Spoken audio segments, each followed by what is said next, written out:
Hey everyone, welcome back. We're diving deep today into the power of a positive mental attitude. Yeah, fascinating topic. And you've got this amazing collection of audio excerpts, like a vintage self-help course. I know, right? It's full of stories and insights I never expected. I'm really excited to dig into it with you. Me too. Yeah. And there's some wild stories in here. Yeah, like what? Well, right away in that first track, there's this story about a streetcar conductor who gets fired for being too friendly. Oh, wow.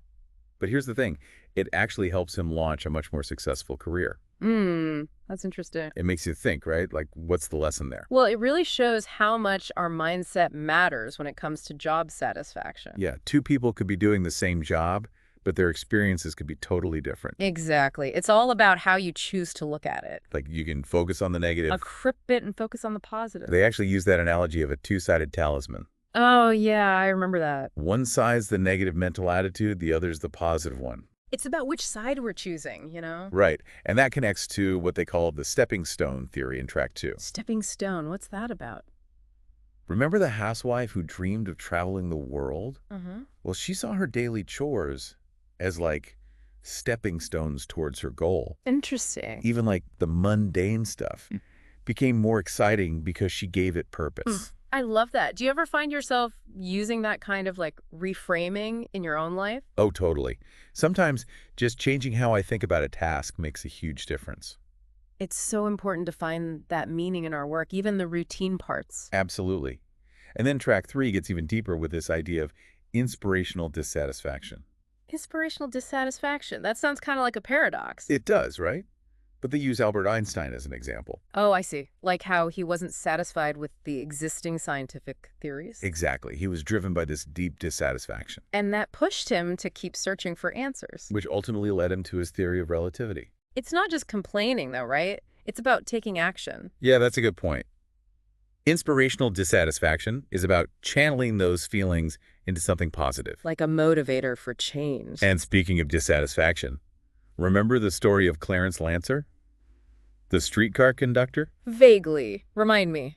He was the one who got fired for being too cheerful. Oh, right. For being too friendly, yeah. Can you imagine? That's wild. What happened? Well, his supervisor was really strict Mm-hmm.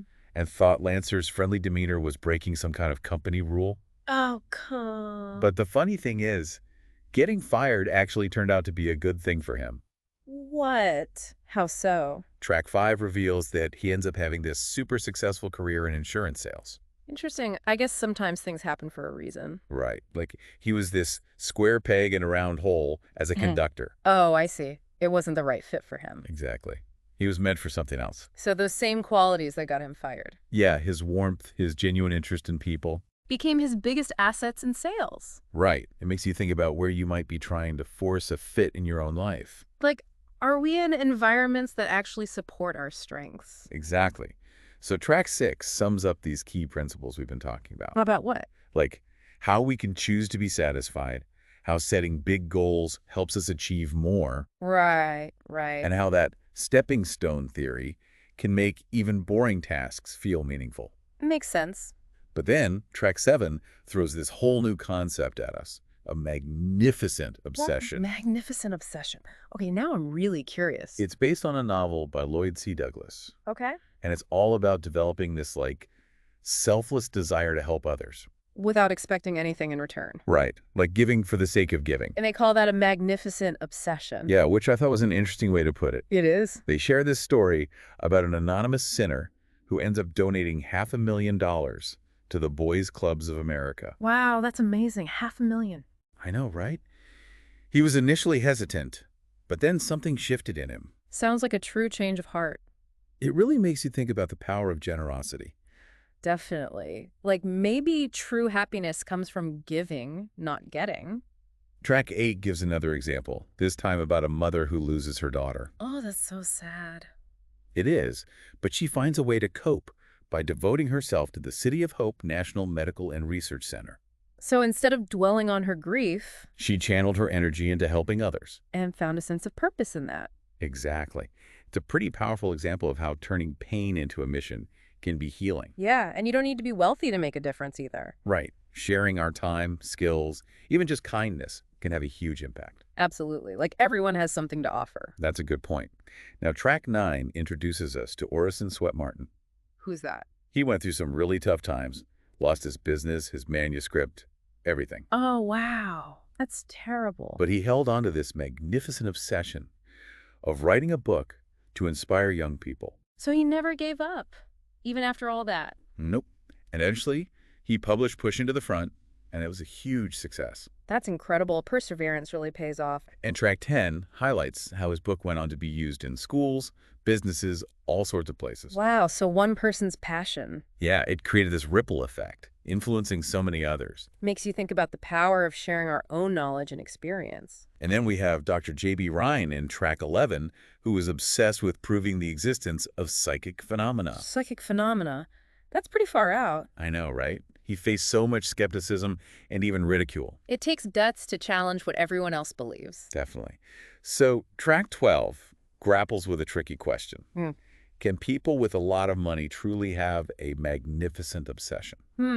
Good question. Because, there's that saying, money is the root of all evil. Right, right. But they point out it's not the money itself, it's the love of money that's the problem. So money can be a force for good, too. Exactly.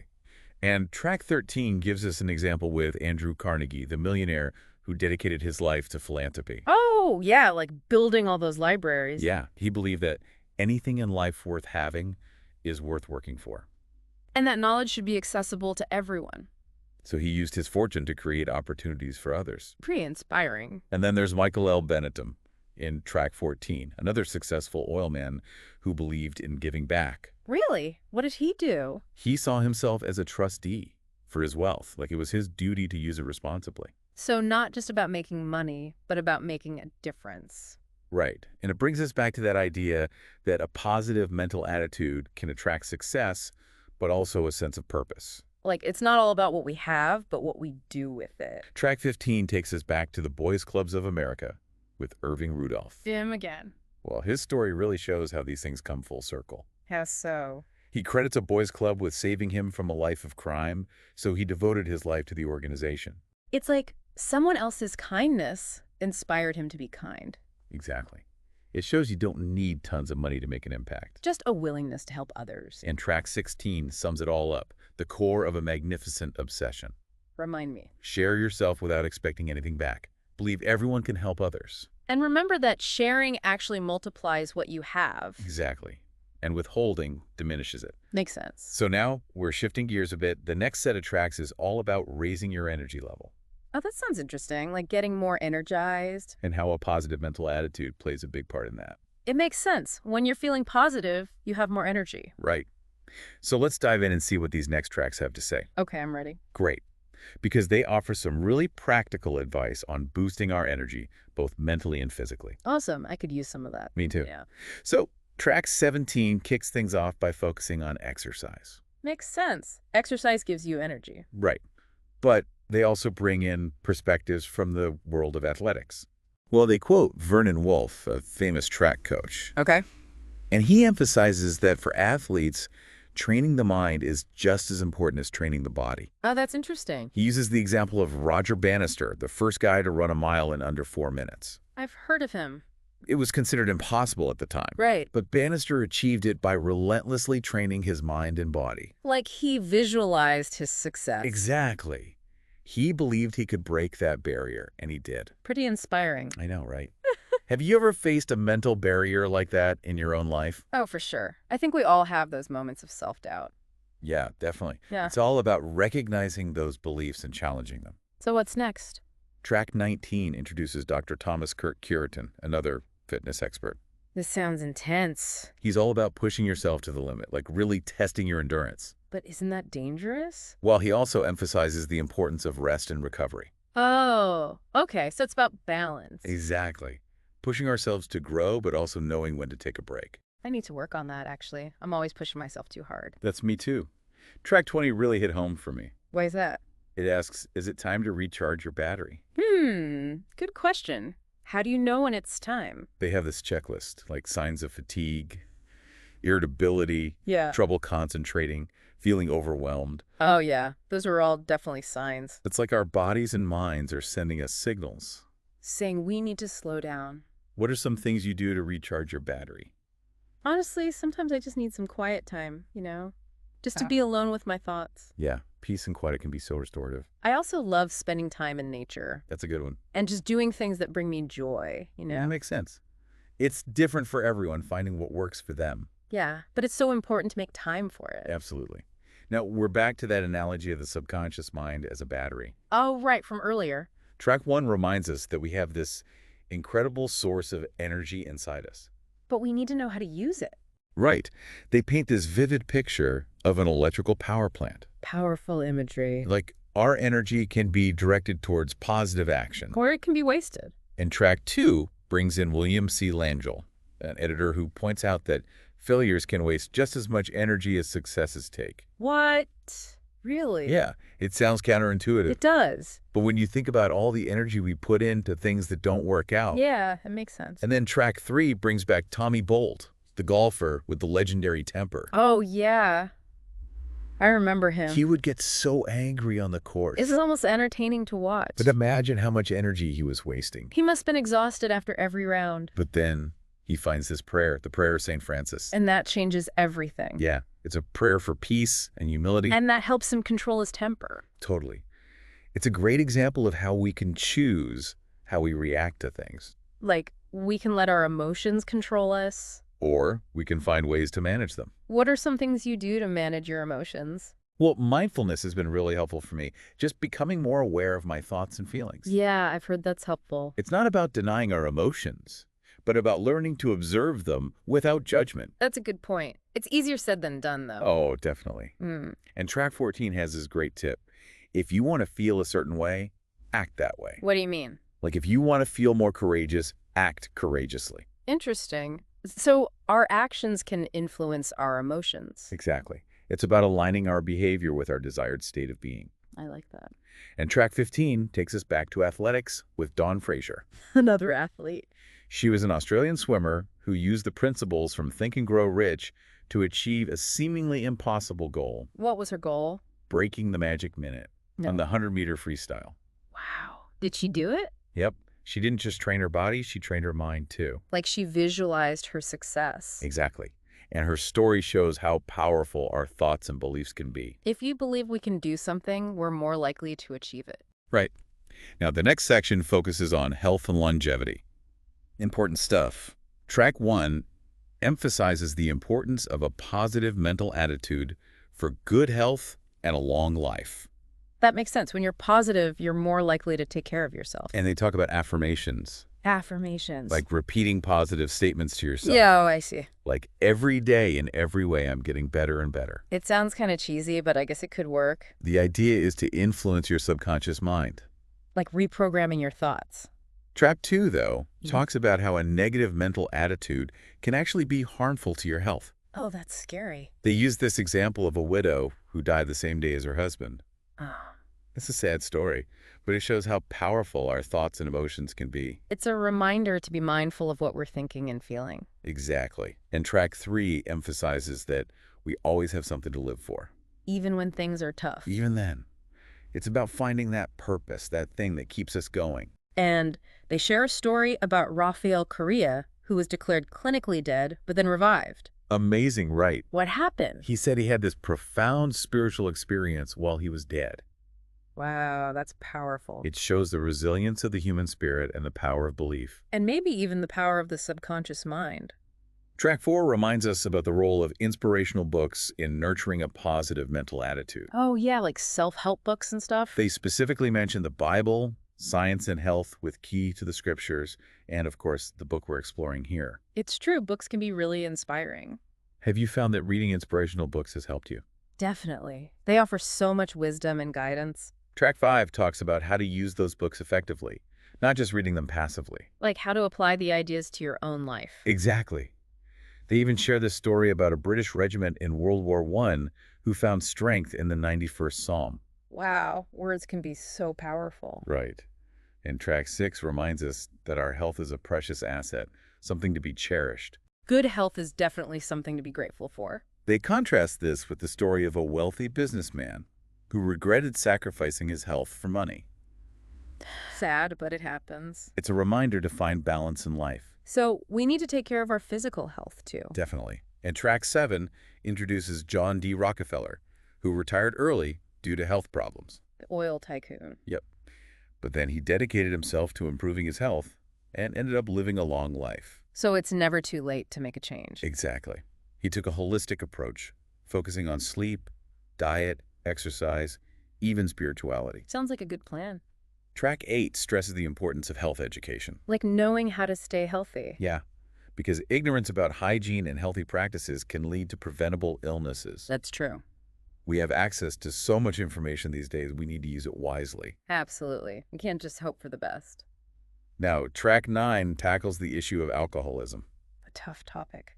It's a reminder that addiction is a serious health problem, but also that recovery is possible. And they highlight resources for people struggling with addiction. It's a message of hope and a call for action. We need to be mindful of our own habits and seek help if we need it. Definitely.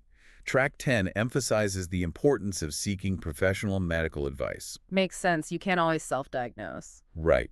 They use an example of a sales manager who was misdiagnosed and worried unnecessarily. Oh, that's awful. It's about advocating for ourselves and getting the right information. Sometimes you need to see a doctor to get the right answers. And track 11 encourages us to keep seeking solutions and never give up hope.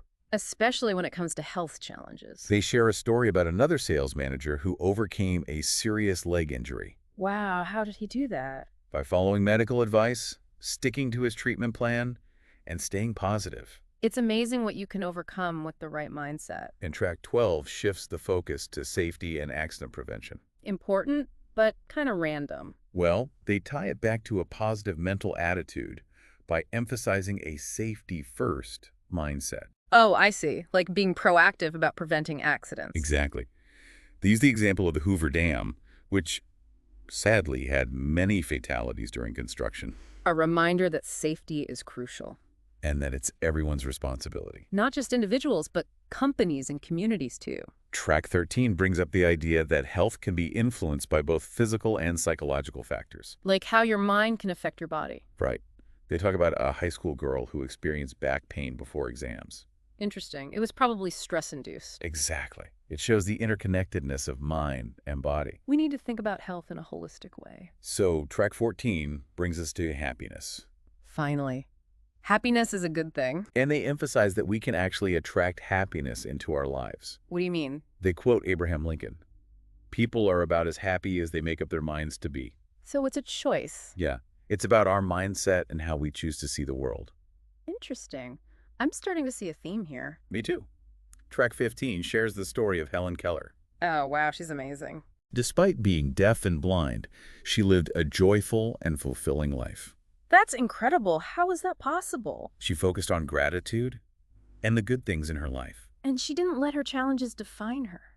It's a powerful reminder that happiness is an inner state of being. Not just about our circumstances. Track 16 tackles the topic of loneliness. A common problem these days. They suggest that actively seeking connection with others can help us feel happier. It makes sense. Humans are social creatures. And they share the story of Charles Steinmetz, a brilliant scientist who was initially rejected because of his physical disabilities. Oh, that's sad. But he found happiness through his work and the relationships he built. It shows that connection is essential. And track 17 shifts the focus to happiness within families. Families can be a source of both happiness and stress. They share a story about a young man struggling to get along with his mother. It's common for families to have conflicts. They highlight the importance of understanding different personality types. And adapting to each other's quirks. Exactly. Track 18 continues the discussion on family dynamics. Still focused on happiness. Yeah.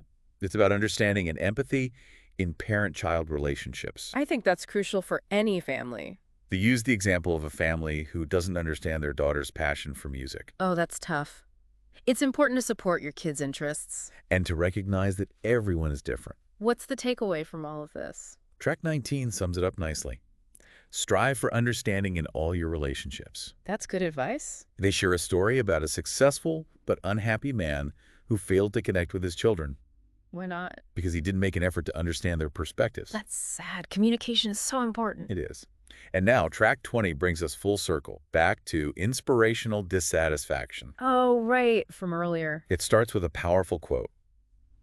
I would urge that you be dissatisfied, Not dissatisfied in the sense of disgruntlement, but dissatisfied in the sense of that divine discontent, which throughout the history of the world has produced all real progress and reform. Wow, that's deep. It's about harnessing dissatisfaction as a motivator for positive change. Like, not settling for mediocrity? And they use Albert Einstein as an example again. Makes sense. He was dissatisfied with the limitations of Newton's laws of motion, so he developed the theory of relativity. Wow. Dissatisfaction led to one of the greatest scientific breakthroughs of all time. They also pose some thought-provoking questions. Like what? What do you do when you make a mistake? When things go wrong? When you face defeat? Good questions. It's about how we react to challenges. Do we give up or do we learn from them? And they talk about turning disadvantages into advantages. That sounds like a useful skill. They use Clarence Lancer as an example. Oh, the friendly streetcar conductor. The one and only. Remember, he was fired for being too friendly. Yeah, what a story. Well, he took that disadvantage and turned it into an opportunity. How so? He used his natural friendliness to become a successful insurance salesman. It's like that saying, when life gives you lemons, make lemonade. Exactly. And he ended up selling a policy to the president of the streetcar company that fired him. Talk about turning things around. It's amazing what you can accomplish with the right attitude. Lancer's story is full of great lessons. And it leads into the next section, which focuses on this idea of a magnificent obsession. Oh, yeah, I'm intrigued by that concept. It's all about dedicating yourself to a cause greater than yourself. Sounds powerful. It is. And they share some incredible examples of people who have done just that. I'm ready to hear them. Me too. Let's dive in. Okay, let's go. It really does make you think, doesn't it?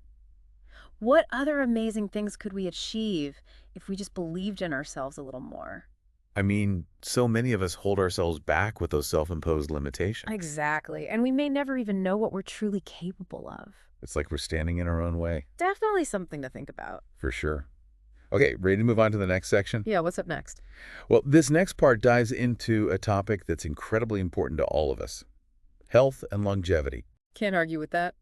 Track 1 starts off by emphasizing how important a positive mental attitude is for good health and a long life. Makes sense to me. Right. When we're feeling positive and optimistic, we tend to take better care of ourselves. We make healthier choices, we're more likely to exercise, all that good stuff. Exactly.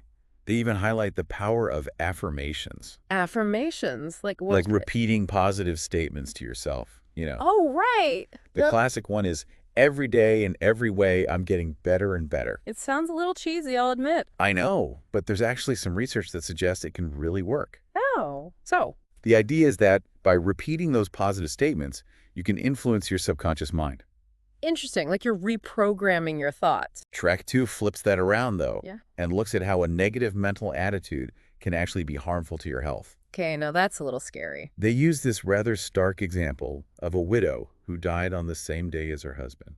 Oh, wow. That's so sad. It is a tragic story, but it highlights the very real impact our thoughts and emotions can have on our physical well-being. Makes you wonder how much our mindset really affects our health. It's definitely a reminder to pay attention to what we're thinking and feeling. And to try to cultivate a more positive outlook, even when things are tough. Track 3 reminds us that even when things are tough, we always have something to live for. It's important to remember. Right. It's about finding that sense of purpose, that thing that gives us a reason to keep going. They share a story about a man named Rafael Correa who was actually declared clinically dead, but then came back to life. Yeah. He said he had this incredible spiritual experience while he was dead. That's wild. It really makes you think. It does.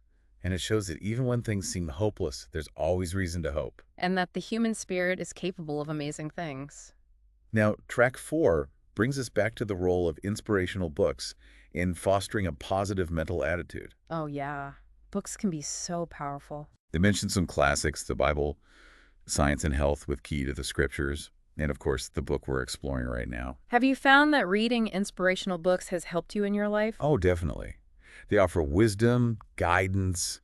They can really help us through tough times. And not just passively reading them, right? It's about actively engaging with the material. That's what track 5 is all about.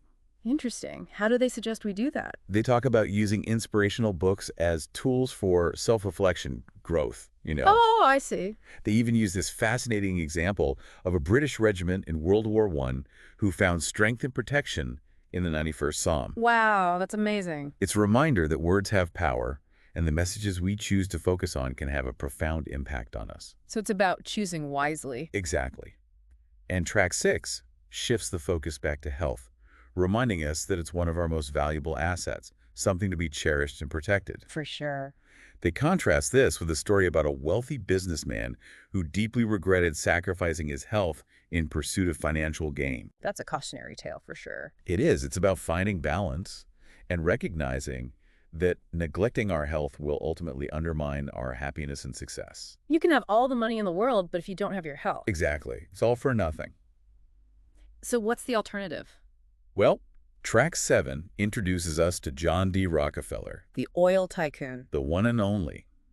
He actually retired early due to health problems. Oh, wow. But then he made a conscious decision to improve his health and ended up living a long life. Good for him. It's never too late to make a change. Right. And he took this really holistic approach, focusing on everything: sleep, hygiene, exercise, diet, even incorporating spiritual practices into his routine. That's pretty impressive. It is. It's a reminder that taking care of our health is an ongoing process, and that even small changes can make a big difference. Small steps can lead to big results. And track 8 really emphasizes that, highlighting the importance of health education. Like learning about healthy habits and practices. Yeah. They point out that ignorance about these things can lead to preventable illnesses and suffering. That's true. We have so much information available to us these days. We need to use it. Oh. We can't just rely on luck or hope for the best when it comes to our health. Right, we have to be proactive. Now, track 9 tackles a difficult topic: alcoholism. Oh, wow. That's a tough one. It is, but it's important to talk about. The track acknowledges the devastating impact of alcoholism, but also emphasizes that recovery is possible. There's always hope. And they highlight resources that are available for people who are struggling with addiction. It's a message of hope and a call to action for those seeking help. Exactly. It's a reminder that we need to be mindful of our own habits and choices and to seek help if we're struggling with any kind of health issues, whether it's addiction or something else. Support is out there. Track 10 stresses the importance of seeking professional medical advice when facing health concerns. Yeah, you can't always self-diagnose, right? They use the example of a sales manager who was misdiagnosed and worried unnecessarily about his health. Oh, that's awful. It's a reminder that we need to advocate for ourselves, ask questions, and make sure we're getting the best possible care. Don't be afraid to get a second opinion if you need to. Exactly. And track 11 reinforces the importance of never giving up hope when faced with health challenges. It's so important. They share a story about another sales manager who overcame a serious leg injury. Wow, how did he do that? By following medical advice, adhering to his treatment plan, and most importantly, maintaining a positive outlook. It's amazing what you can overcome with the right attitude. It really is. And then track 12 kind of shifts gears a bit and focuses on safety and accident prevention. Safety. Okay, how does that fit in? Well, they tie it back to a positive mental attitude by emphasizing the importance of a safety-first mindset. Oh, I see. It's about being proactive about preventing accidents, Makes sense, like wearing your seatbelt, being careful when you're driving, that sort of thing. Exactly. They use a rather sobering example: the high number of fatalities that occurred during the construction of the Hoover Dam. Wow, that's a powerful reminder. It is. It highlights the potentially devastating consequences of negligence and a lack of safety awareness. Safety is something we should all take seriously. Absolutely. And track 13 acknowledges that health can be influenced by both physical and psychological factors, emphasizing the interconnectedness of mind and body. Oh, yeah, like how stress can manifest physically. They use a really interesting example: a high school girl who experienced psychosomatic back pain before exams. Oh, wow, I can relate to that. It's a reminder that our thoughts, emotions, and beliefs can actually manifest in physical symptoms. We need to think about health in a more holistic way. Exactly. Now, track 14 brings us back to the importance of This happiness. is my favorite topic. And they emphasize that happiness is something we can actively attract into our lives. Wait, what do you mean? Isn't happiness just something that happens to you? They actually quote Abraham Lincoln on this. Oh, what did he say? People are about as happy as they make up their minds to be. That's interesting. So it's a choice, right? It's about our mindset and how we choose to see the world. I like that. Track 15 shares the incredible story of Helen Keller. Oh, wow, she's amazing. She was, wasn't she? Despite facing immense challenges, she lived a joyful and fulfilling life. It's hard to imagine how she did it, being both deaf and blind. Her story is a testament to the human spirit's ability to transcend adversity and find joy even in the face of tremendous obstacles. What was her secret? She focused on gratitude and the good things in her life, and she didn't let her challenges define her. It's a reminder that we all have things to be grateful for, no matter what our circumstances. Exactly. Happiness isn't about what happens to us. It's about how we choose to respond to what happens to us. I'm getting that message loud and clear. And track 16 delves into the experience of loneliness. Loneliness is a big problem these days. It is. And they suggest that one way to combat loneliness is to actively seek connection with others. That makes sense. We're social creatures by nature. They share the story of Charles Steinmetz, a brilliant scientist who was initially rejected because of his physical disabilities. Yeah, that's sad. It is. But he found happiness and fulfillment through his work and the meaningful relationships he built. It shows that everyone needs connection, no matter who they are. And track 17 shifts the focus to happiness within families. Families can be complicated. They can be. They share a story about a young man who's struggling to get along with his mother. Relatable, for sure. It happens. They highlight the importance of understanding different personality types within families and learning to adapt to each other's quirks. It's about compromising communication, right? Exactly. Track 18 continues the discussion on family dynamics, emphasizing the need for understanding and empathy in parent-child relationships. So important, especially as kids get older. They use the example of a family who's struggling to understand their daughter's passion for music. I think it's crucial to support your kids' passions, even if you don't fully understand them. Absolutely. And to recognize that everyone is different and has their own unique gifts and talents. So what's the overall message about finding happiness in families? Track 19 sums it up. Strive for understanding in all your relationships. Good advice for any relationship, really. They share a story about a successful but unhappy man who failed to connect with his children because he didn't make an effort to understand their perspectives. It's sad when that happens. It is. It's a reminder that communication is key in any relationship. We need to listen to each other and try to see things from each other's point of view. And now, track 20 brings us full circle, back to this idea of inspirational dissatisfaction. Oh, right. From earlier. It starts with a powerful quote. I would urge that you be dissatisfied. Not dissatisfied in the sense of disgruntlement, but dissatisfied in the sense of that divine discontent, which throughout the history of the world has produced all real progress and reform. Wow, that's quite a quote. It is. It's about harnessing dissatisfaction as a motivator for positive change. Like not settling for the status quo, always striving for better. Exactly. And they use Albert Einstein as an example again. Of course they do. He was dissatisfied with the limitations of Newton's laws of motion, and that dissatisfaction ultimately led him to develop the theory of relativity. Wow. Dissatisfaction led to one of the greatest scientific breakthroughs of all time. That's pretty amazing when you think about it. It is. So how can we apply this inspirational dissatisfaction in our own lives? Well, the track poses some really thought-provoking questions. Like what? What do you do when you make a mistake? When things go wrong?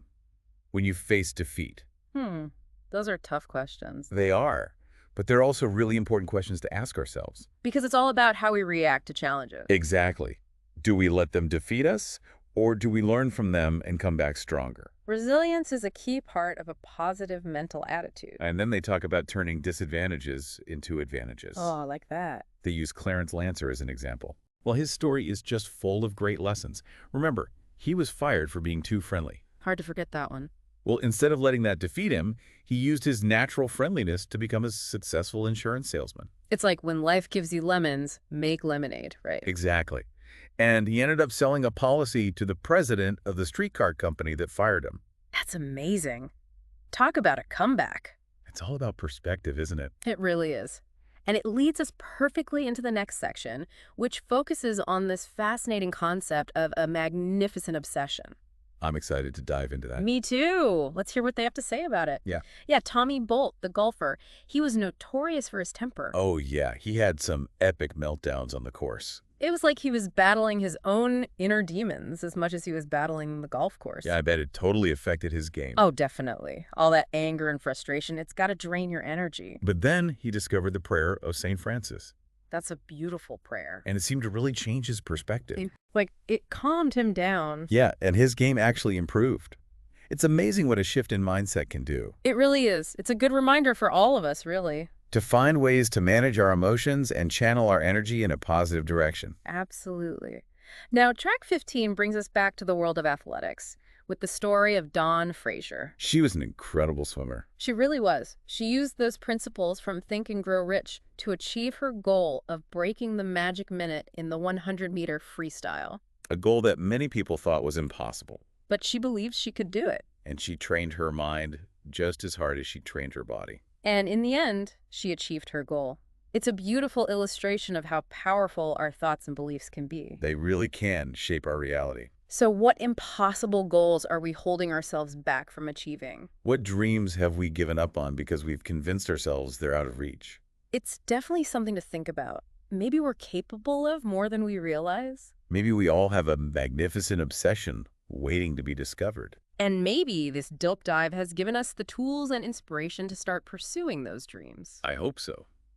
It's been an incredible journey exploring the power of a positive mental attitude. It really has. We've covered so much ground. From job satisfaction and goal setting to overcoming challenges and finding happiness. And through it all, the message is clear. Our mindset matters. It really does. We have a choice in how we approach life. We can choose to focus on the negative, to dwell on our limitations, and to let our fears hold us back. Or we can choose to embrace a positive outlook, Yeah. to believe in ourselves, Yeah. and to cultivate a mindset that empowers us to achieve our full potential. It's not always easy, but it's always worth it. I think that's the perfect takeaway from this deep dive. So as we wrap up, I'd like to leave you with one final question to ponder. What's that? What one action can you take today to apply these principles in your own life? It could be something small, like expressing gratitude to someone you appreciate. Or maybe it's something bigger, like finally starting that project you've been putting off. Whatever it is, take that first step Embrace the power of a positive mental attitude. and start creating the life you want to live. Thanks for joining us on this deep dive. We hope you've enjoyed it.